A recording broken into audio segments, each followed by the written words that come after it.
کا موضوع صحیح نماز کا طریقہ۔ سامعین کرام، ہماری نماز میں بہت ساری غلطیاں ہیں۔ جو ہم نماز پڑھتے ہیں تو اس نماز میں بہت ساری غلطیاں ہیں، پھر وہ نماز پڑھ کے جب ہم دعا کرتے ہیں تو پھر دعا قبول نہیں ہوتی۔ سبب ایک ہی ہوتا ہے کہ ہم نماز کو صحیح طریقے سے ادا نہیں کر پاتے۔ تو چلتے ہیں نماز کی طرف۔ سب سے پہلے آپ نے قیام میں کھڑا ہونا ہے، تو صحیح طریقے سے قیام کرنا ہے۔ اپنے قیام کا طریقہ یوں ہے کہ آپ کا چہرہ اور آپ کا سینہ، آپ کا مکمل رخ جو ہے قبلے کی طرف ہونا چاہیے، قبلے کے سمت ہونا چاہیے۔ آپ دائیں بائیں نہ ہو، بالکل قبلے کے سمت میں آپ کا چہرہ یا آپ کا سینہ ہونا چاہیے۔ اس کے بعد نیت باندھ لی، تو نیت تو دل کے ارادے کو بھی کہتے ہیں۔ آپ گھر سے نماز پڑھنے کے لیے آئے یا گھر میں نماز پڑھ رہے ہو تو آپ وضو کیا نماز کے لیے، تو یہ ارادہ ہے۔ تو اسی طریقے سے آپ نے اگر زبان سے دہرایا تو یہ بہتر ہے۔ تو آپ نے کیا کیا، نماز میں کھڑے ہوئے تو نماز میں کھڑے ہونے کا طریقہ آپ کو بتا دیا۔ آپ نے دونوں ہاتھوں کو اٹھا دینا ہے کانوں کی لو تک، جس طرح کہ حدیثی مبارکہ کے اندر موجود ہے، اذنی شہمتین۔ آپ نے اس انگوٹھے کو کان کی لو تک برابر کر دینا ہے۔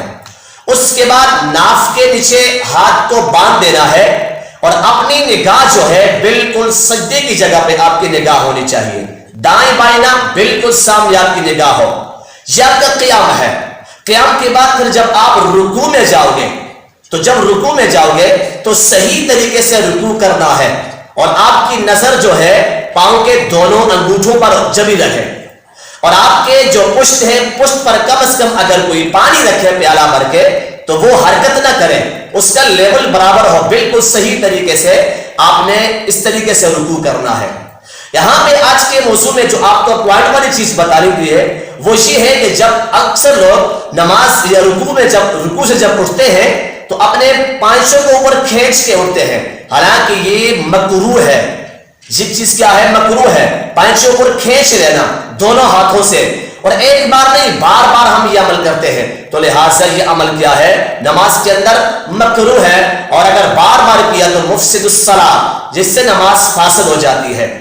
اس کے بعد ہم نے رکوع سے پھر آپ نے سجدے میں جانا ہے، تو اپنے سر رکھنا ہے، اپنے دونوں کانوں کے برابر اپنے انگلیاں یعنی اپنے ہاتھ رکھ لینے ہیں، اور کوہنیوں کو اپنے پہلو سے دور رکھنا ہے، اور وہاں پہ نظر زمین کو نہیں دیکھنا بلکہ آپ کی ناک کی نتن کو دیکھنا ہے، یہاں پہ دیکھ لینا ہے۔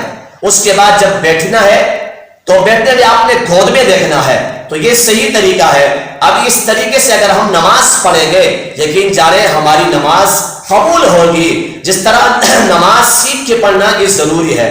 ہر کام ہم سیکھتے ہیں۔ دیکھو، ڈرائیور کا پیشہ ہے یا انجینئر کا پیشہ ہے، یہ جو ہم کرتے ہیں تو پہلے سیکھتے ہیں، سیکھنے کے بعد جا کے وہاں پہ ڈرائیونگ کرتے ہیں، گاڑی چلاتے ہیں۔ اسی طریقے سے نماز کو بھی سیکھ کے پڑھیں۔ بغیر سیکھے اگر نماز پڑھو گے تو اس کا کوئی فائدہ نہیں رہے گا۔ نماز کے مفسدات ہے، نماز کے واجبات ہے، نماز کے مکروہات ہے، یہ ساری چیزیں سیکھیں، تو سیکھنے کے بعد جب ہم نماز پڑھیں گے تو اللہ رب العالمین ہماری نماز قبول فرما دے گا۔